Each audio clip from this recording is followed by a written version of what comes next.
tidak seramai bandar pelabuhan Majapahit di tanah ujung Galuh, berkata Pangeran Jayanegara kepada Putu Risang dan Gajah Mada. Sebagaimana yang dikatakan oleh Pangeran Jayanegara, pelabuhan Muara Jati memang tidak sepadat dan seramai bandar pelabuhan Majapahit, tapi masih terhitung sebuah bandar pelabuhan yang cukup besar di zaman itu. Sebuah tempat singgah para pelaut untuk sekedar memenuhi perahu mereka dengan air tawar atau menukar barang-barang mereka dengan hasil bumi dan kerajinan para penduduk setempat, sambil menanti kembali hembusan angin besar mengembangkan layar-layar perahu mereka, kembali mengembara, mengarungi laut luas, menaklukkan hujan, angin dan badai yang selalu datang mengiringi pelayaran mereka. Ki Gedeng Tirta adalah seorang syah bandar yang sangat dihormati di bandar pelabuhan Muara Jati. Pertama kali bertemu pasti akan terpaku pada tatapan matanya yang tajam.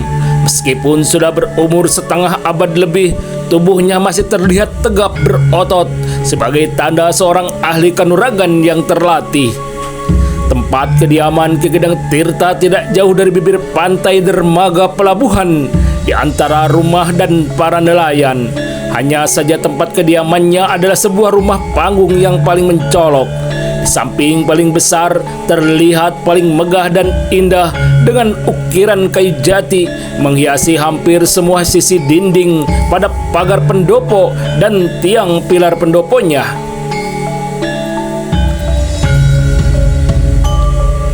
Senang mendapat kedatangan orang Majapahit, berkata Ki Gedeng Tirta menyambut kedatangan rakyat Argalanang dan rombongannya. Nampaknya Ki Gedeng Tirta adalah seorang yang sangat terbuka, ramah dan mudah bergaul kepada orang yang baru dikenalnya. Dan dalam waktu yang singkat, Jayakatwang dan rombongannya sudah menjadi sangat akrab dan tidak sungkan-sungkan lagi berbicara dengannya. Kami bermaksud mengunjungi Prabu Guru Dharma Siksa sebagai balasan kunjungannya beberapa tahun yang lalu di Majapahit, berkata Jayakatwang menyampaikan maksud tujuannya ke tanah Pasundan. Prabu Guru Dharma Siksa tinggal di lereng Gunung Galunggung, sekitar 3 hari perjalanan kaki dari sini. Aku akan mengutus orangku untuk dapat mengantar kalian ke sana, berkata Ki Gedeng Tirta langsung menawarkan bantuan mengutus orangnya sebagai penuntun arah. Mungkin beberapa ekor kuda dapat membawa kami lebih cepat sampai di kediaman Prabu Guru Dharma Siksa, berkata Jayakatwang kepada Ki Gedeng Tirta. Aku akan mencarikannya untuk kalian. Sebaiknya kalian menginap sehari di gubuk ini sambil menunggu beberapa ekor kuda, berkata Ki Gedeng dengan penuh keramahannya. Terima kasih, baru kenal kami sudah banyak meminta, kata Jayakatwang sambil tersenyum. Orang Sunda dan orang Majapahit ada 2 saudara. Sudah sepatutnya aku orang Sunda membantu saudaranya, berkata Ki Gedeng Tirta sambil dengan penuh keramahan. Demikianlah untuk menunggu beberapa ekor kuda yang tengah diusahakan oleh Ki Gedeng Tirta. Rombongan Jayakatwang memang tidak menolak mendapatkan tawaran menginap semalam di kediaman Ki Gedeng Tirta. Sementara itu rakyat Argalanang telah berpamit diri untuk kembali ke bandar pelabuhan Muara Jati untuk melanjutkan pelayarannya ke tanah Melayu. Terima kasih telah mengantar kami, berkata Jayakatwang kepada rakyat Argalanang ketika bermaksud pamit diri kembali ke bandar pelabuhan Muara Jati. Demikianlah hari pertama rombongan Jayakatwang harus bermalam di rumah Ki Gedeng Tirta, seorang sah bandar pelabuhan Muara Jati yang sangat ramah, seperti memberi kesan mendalam tentang keramahan orang Sunda menerima para tamunya. Pagi itu di halaman muka rumah Ki Gedeng Tirta terlihat beberapa orang tengah bersiap untuk melakukan sebuah perjalanan cukup jauh. Mereka adalah Jaya Katuang dan rombongannya yang akan berangkat menuju Gunung Galunggung, tempat kediaman Prabu Guru Dharma Siksa. Ki Gedang Tirta telah menunjuk orangnya sendiri untuk ikut dalam rombongan itu sebagai penuntun arah menuju Gunung Galunggung. "Terima kasih untuk semua keramahan menerima kehadiran kami," berkata Jaya Katuang kepada Ki Gedang Tirta. "Semoga Gusti Yang Maha Agung senantiasa menjaga dan melindungi perjalanan kalian," kata Ki Gedang Tirta sambil melambaikan tangannya ketika rombongan berkuda itu telah mulai berjalan keluar regol pintu halaman rumahnya. Terlihat Gajah Mada dan Pangeran Jayanegara berjalan di muka. Jaya Katuang dan istrinya berjalan di belakangnya. Pengiring penunjuk jalan berjalan bersama Putu Risang dan Pendeta Gunakara. Mereka tidak memacu kuda-kuda mereka, dibiarkannya kuda mereka berjalan perlahan sambil melihat alam pemandangan di sekitarnya berupa gumuk-gumuk hijau dan hutan bambu. Semakin menjauhi pedukuhan Muara Jati, mereka mulai mendapatkan hutan di kiri dan kanan jalan mereka. Ketika hari sudah mulai terasa panas menyengat, barulah mereka turun untuk beristirahat membuka bekal makanan mereka. "Sebentar lagi, kita akan memasuki hutan Cigugur. Kita berjalan melingkar di bawah kaki Gunung Ciremai," berkata seorang pengiring mereka memberi penjelasan arah yang akan mereka tempuh. Demikianlah ketika mereka merasa lelah beristirahat dengan cukup. Demikianlah setelah mereka merasa telah beristirahat dengan cukup, terlihat rombongan orang Majapahit itu telah melanjutkan perjalanan mereka kembali. Meskipun di kiri kanan mereka hutan lebat, tapi jalan yang mereka lalui cukup keras. Sebuah jalur jalan yang biasa dipakai oleh para pedagang membawa barang dagangan mereka dengan pedati berkuda. "Kita sudah berada di kaki Gunung Ciremai," berkata seorang pengiring ketika mereka merasakan udara di sekitar mereka menjadi begitu sejuk serta banyak menemui jalan naik turun. "Apakah ini sudah memasuki hutan Cigugur?"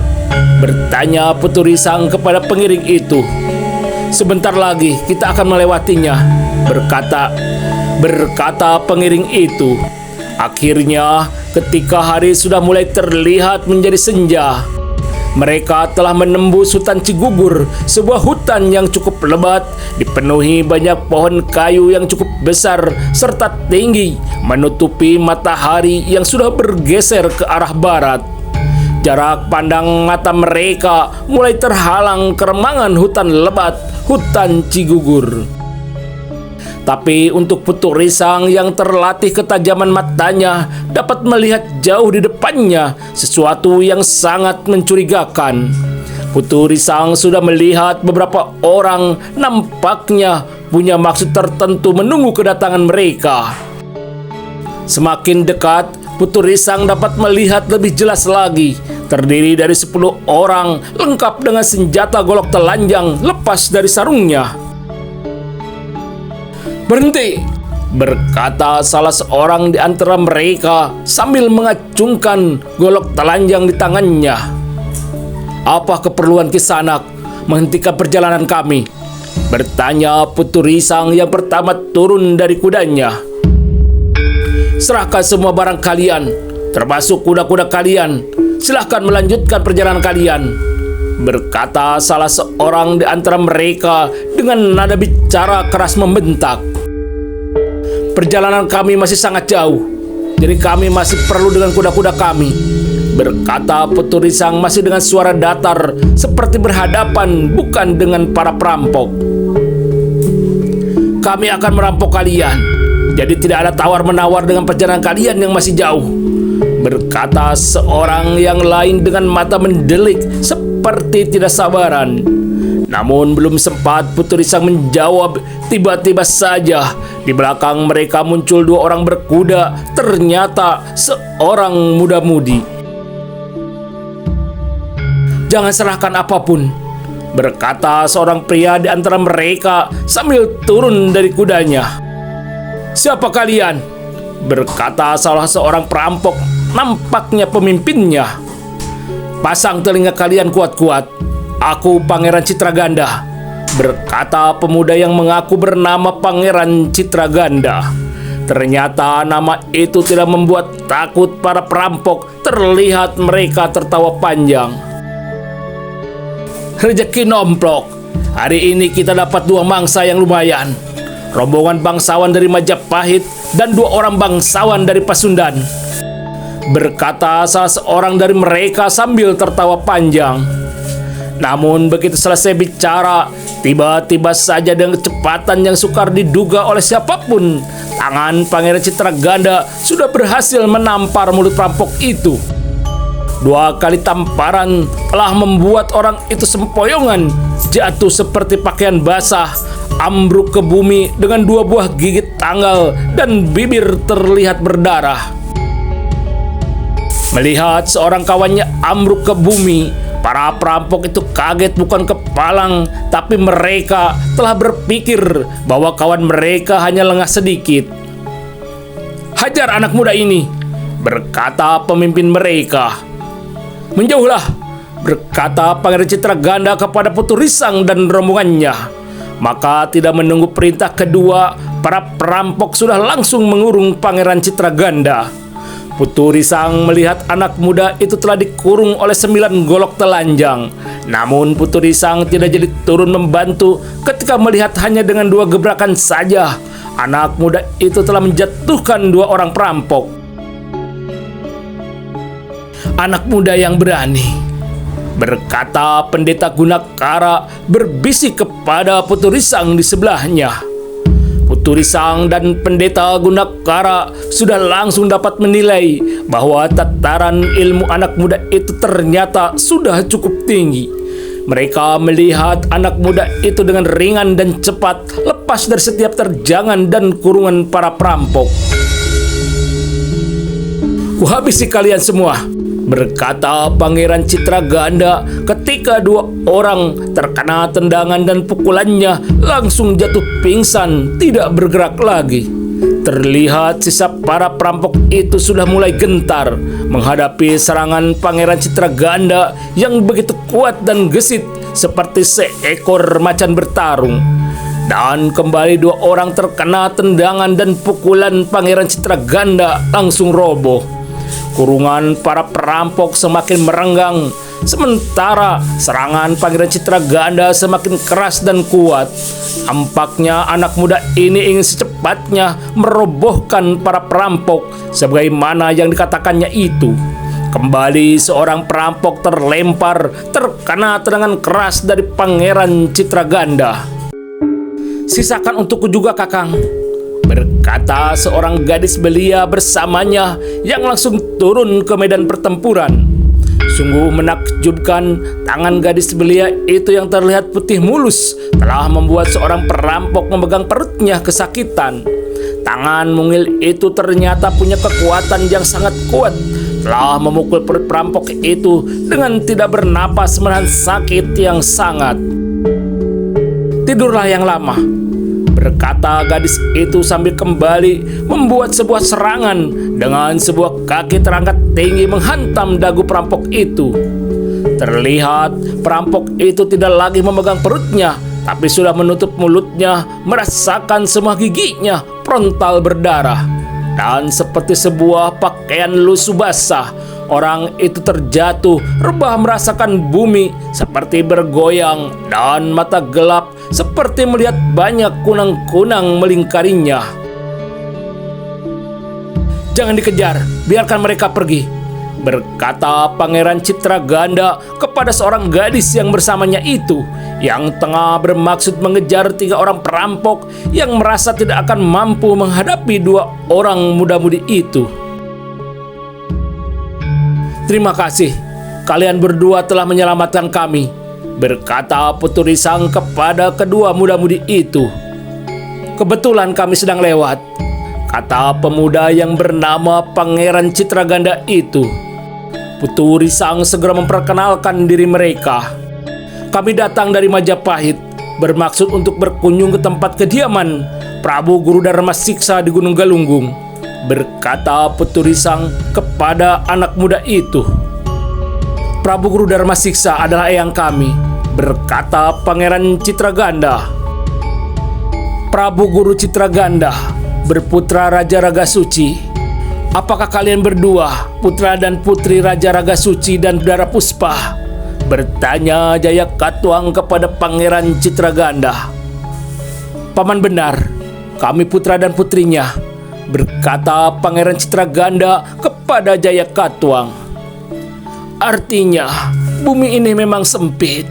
Perkenalkan ini sepupu kalian, Pangeran Jayanegara, putra Raja Kertarajasa dan Dara Jingga, berkata Jayakatwang memperkenalkan Pangeran Jayanegara kepada Pangeran Citraganda. Eyang Prabu Guru Dharma Siksa pernah juga bercerita tentang dirimu, wahai saudara sepupuku, berkata Pangeran Citraganda kepada Pangeran Jayanegara. Ini adikku, dia Rara Wulan, kata kembali Pangeran Citraganda memperkenalkan diri gadis yang bersamanya, yang ternyata adalah adiknya bernama Dia Rara Wulan. Akhirnya mereka pun saling memperkenalkan diri lebih terbuka lagi, merasa sebagai kerabat dekat. Gunung Galunggung melewati kota Raja Kawali. Kami akan senang bila kalian mampir singgah di istana kami, berkata Pangeran Citraganda menawarkan mereka singgah dulu di istana sebelum ke Gunung Galunggung.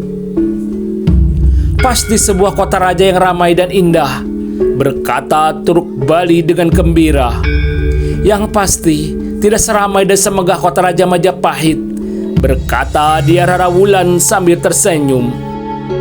Pintu rumah kami akan selalu terbuka untuk kalian di kota Raja Majapahit, berkata Ratu Turuk Bali. Demikianlah mereka telah sepakat untuk singgah di kota Raja Kawali sebelum ke Gunung Galunggung. Di sepanjang perjalanan terlihat Dia Rara Wulan nampak menjadi begitu akrab dengan Turuk Bali. Sementara itu Pangeran Citraganda nampak langsung akrab dengan Pangeran Jayanegara dan Gajah Mada.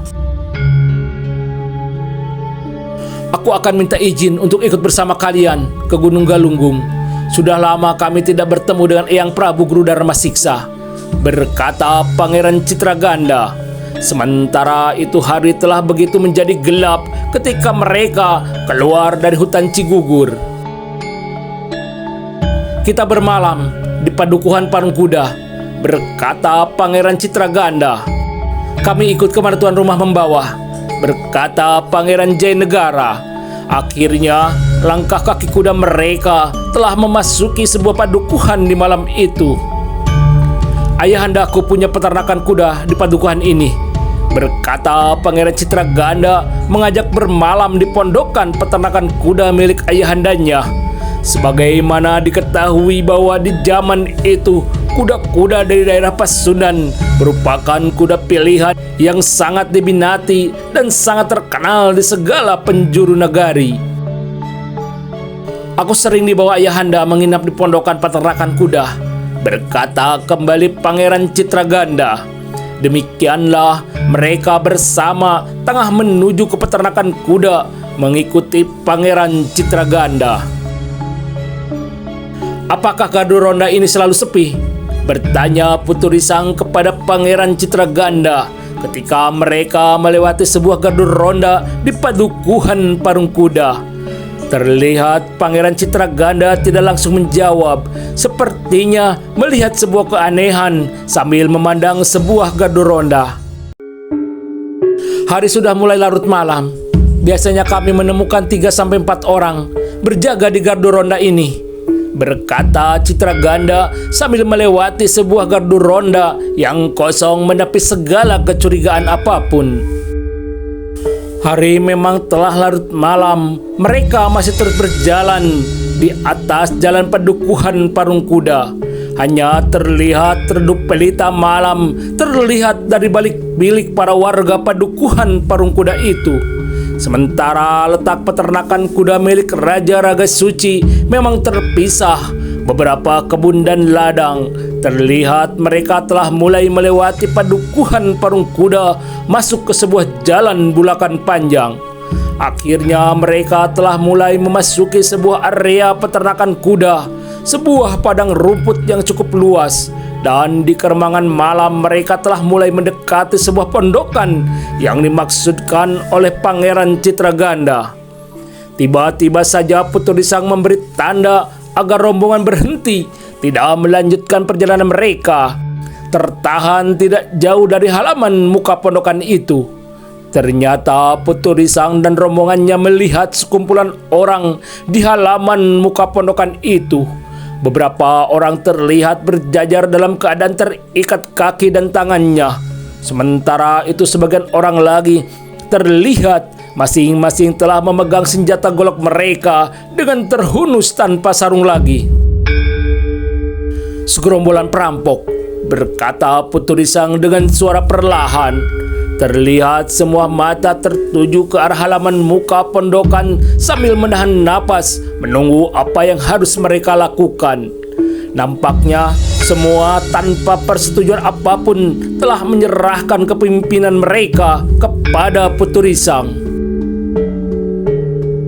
Jumlah mereka sekitar 20 orang, berkata kembali Putri Risang dengan suara perlahan sambil terus matanya memandang dan mengawasi keadaan di halaman pondokan itu.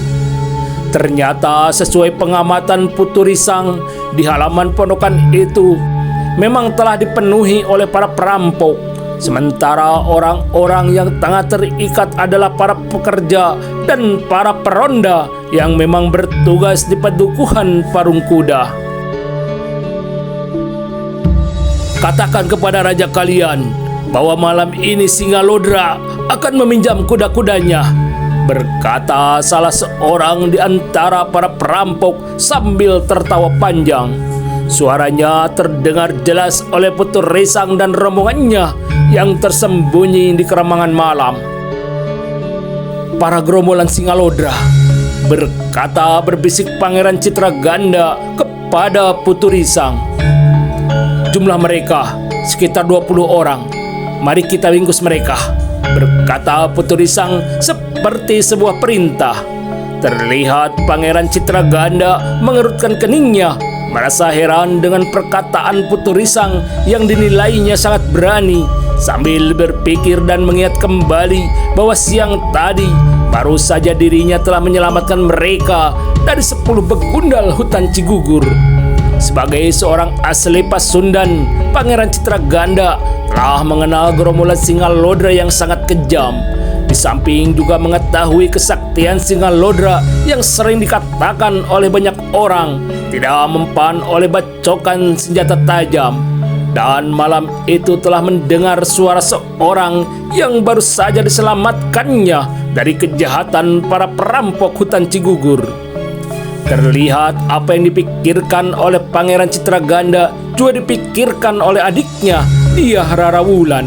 Tapi keheranannya itu seperti terlebur manakala melihat rombongan orang Majapahit itu telah turun dari kudanya dan bergerak tanpa sedikit pun rasa takut, langsung menuju ke halaman muka pondokan itu yang telah dipenuhi para gerombolan Singalodra. Tanpa terasa Pangeran Citraganda dan Dyah Rarawulan seperti tidak sadar telah mengikuti rombongan orang Majapahit itu yang dipimpin oleh Putri Risang terlihat berjalan di muka. "Sudah lama kutunggu saat seperti ini, wahai Singalodra," berkata Putri Risang mengejutkan semua orang yang berada di halaman muka pondokan itu, terutama Singalodra sendiri. Ternyata orang yang bernama Singalodra adalah seorang yang berbadan tegap, kekar dan berkumis tebal. Terlihat matanya seperti melotot memandang ke arah Putri Risang yang sudah memasuki halaman muka pondokan itu. "Siapa kalian?" berkata membentak Singalodra sambil memandang ke arah Putri Risang dan rombongannya yang sudah berdiri berhadapan dengannya. "Aku diperintahkan oleh Baginda Raja Raga Suci untuk meringkus gerombolanmu. Bukankah kamu yang bernama Singalodra? Berkata dan bertanya Putu Risang dengan suara penuh tekanan, penuh kepercayaan diri yang tinggi. Benar, akulah Singalodra. Tidak ada seorang pun yang dapat mendengar lagi kokok ayam besok pagi setelah mengenal dan melihat wajahku, berkata Singalodra penuh kesombongan melihat rombongan yang datang. Hanya berjumlah 8 orang, tidak lebih dari setengah jumlah mereka. Sayang bahwa malam ini adalah hari naasmu. Bisa jadi kamulah orangnya yang tidak akan mendengar lagi kokok ayam jantan besok pagi, berkata Putu Risang sambil tersenyum mengejek. Terlihat Singalodra seperti menelan ludah. Baru kali ini didengar orang yang begitu berani kepadanya.